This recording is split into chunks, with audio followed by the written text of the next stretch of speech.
Yeah, this mechanism is primarily to look at the country risk. Probably one whole country defaulting. A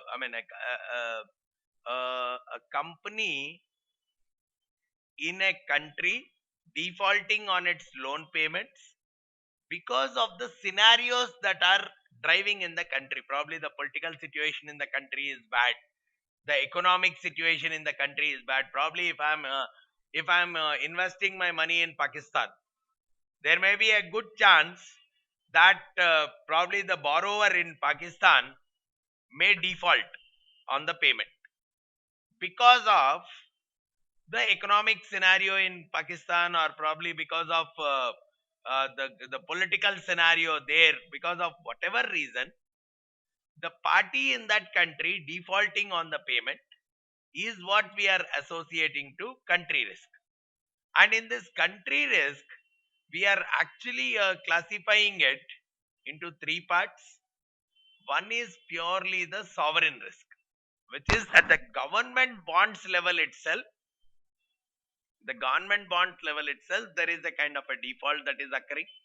What is the risk? What is the chance of default?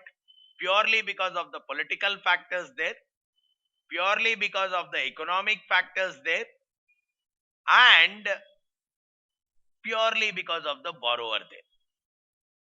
And what we are talking about is all this risk.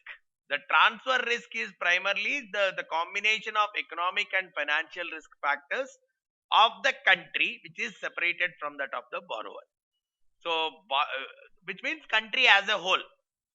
Country as a whole, whatever is getting into default, which could be measured purely based on the balance of payments of that country.